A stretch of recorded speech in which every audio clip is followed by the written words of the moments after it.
ভুল করে এই দুই ব্যক্তি একটি বিশাল বড় জঙ্গলের মধ্যে ঢুকে পড়ে।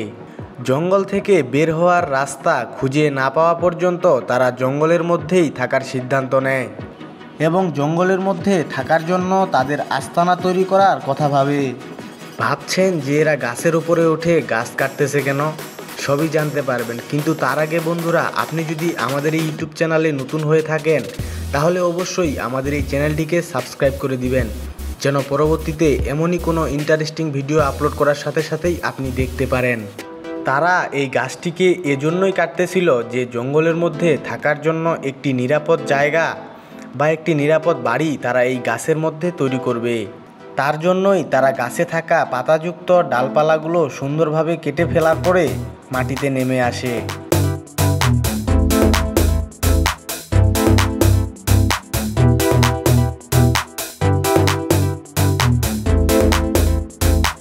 তারপরে তারা কেটে ফেলা গাছ থেকে পাওয়া কিছু ফল খেয়ে তাদের খিদার চাহিদা পূরণ করে নেয়।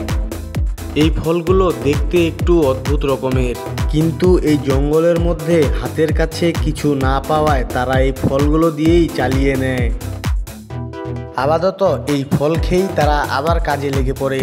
এবারে তারা গাছ থেকে কেটে ফেলা পাতাযুক্ত ঠালগুলো সেই স্থান থেকে পরিষ্কার করে, যেন তাদের বাড়ির নিচে কোনো বিষাক্ত সাপ অথবা ভয়ঙ্কর কোনো প্রাণী না আসে।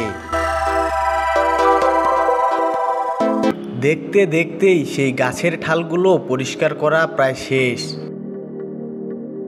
এবারে তারা জঙ্গলের ভেতর থেকে কিছু বাঁশ ও কিছু গাছের ঠাল সংগ্রহ করে এই গাছের ঠালগুলো দিয়েই মূলত তারা তাদের বাড়িটি তৈরি করবে। তারা দুজন হওয়ায় একজন গাছের ওপরে উঠে পড়ে এবং একজন নিচ থেকে গাছের ঠালগুলো গাছের ওপরে তুলে নেয়। নিচে থাকা ব্যক্তিটি গাছের ঠালগুলো উপরে থাকা ব্যক্তিটির হাতে তুলে দেয় এবং উপরে থাকা ব্যক্তি সেই ঠালগুলো দিয়ে গাছের ওপরেই সুন্দরভাবে বাড়ি তৈরি করার জন্য একটি শেপ তৈরি করে। আস্তে আস্তে তারা এইভাবেই ঠালগুলোকে নিচের দিকে বসাতে থাকে। এভাবেই তারা আস্তে আস্তে নিচের দিকে কিছু ঠাল বসানোর পরে তারপরে তারা উপরের জন্য চাল তৈরি করার কথা ভাবে। সেজন্য তারা উপরে উঠে পড়ে। উপরে ওঠার পরে বেশ কয়েকটি ঠাল দ্বারা তাদের মাচাঙ্কের কাজ শুরু করে। জঙ্গলের মধ্যে বিভিন্ন ধরনের প্রাণী রয়েছে, এদের মধ্যে ভয়ঙ্কর প্রাণী রয়েছে অনেক ধরনের, আবার বিষাক্ত প্রাণীও রয়েছে অনেক ধরনের। তাই এইসব প্রাণীর হাত থেকে বাঁচার জন্যই এই দুই ব্যক্তি গাছের এতটা উপরে তাদের বাড়ি তৈরি করার কথা ভাবছে। তারা গাছের শেকড়কে দড়ি হিসেবে চালিয়ে দিচ্ছে, কারণ এত বড় জঙ্গলের মধ্যে দড়ি কখনোই পাওয়া সম্ভব নয়। এভাবেই একের পর এক ঠাল এবং কিছু লাঠি এই গাছের শিকড় দিয়ে বাঁধতে থাকে তারা। তাদের এই পরিশ্রম দেখে মনে হচ্ছে যেন তারা জঙ্গলের মধ্যে হারিয়ে যায়নি, জঙ্গলের মধ্যে তারা ঘুরতে গিয়েছে। ঠিক এমনটাই মনে হচ্ছে, কারণ জঙ্গলের মধ্যে যদি কোনো সাধারণ মানুষ হারিয়ে যায় তাহলে তারা খুব হতাশার মধ্যে পড়ে যায়, কিন্তু এদেরকে দেখে সেটা মনে হচ্ছে না। এদেরকে দেখে মনে হচ্ছে যেন জঙ্গলের মধ্যে জীবন কাটানো, সময় কাটানো তাদের কাছে কোনো ব্যাপারই না। এরকম না হলে কি তাদের মাথায় এইরকম গাছের উপরে বাড়ি তৈরি করার মতো বুদ্ধি আসতে পারে?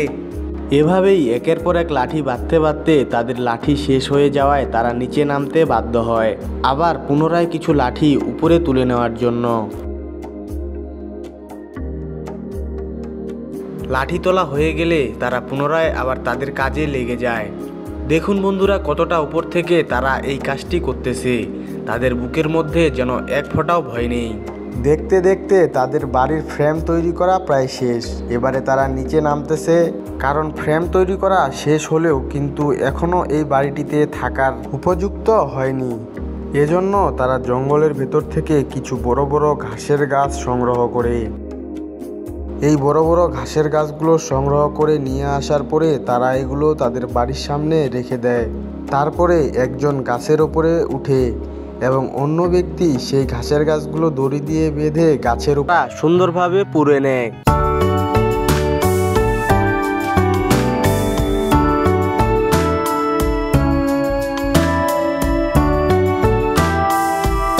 ব্যাঙগুলো ভালোভাবে পোড়া হয়ে গেলে তারা সেগুলো নিয়ে তাদের বাড়ির ওপরে চলে যায়। এবং তারপরে আগুনে পোড়া সেই ব্যাঙগুলো তারা মজা করে খেতে থাকে। খাবার খাওয়া শেষ করে তারা জঙ্গলের পরিবেশে কিছুক্ষণের মতো রেস্ট নেয়।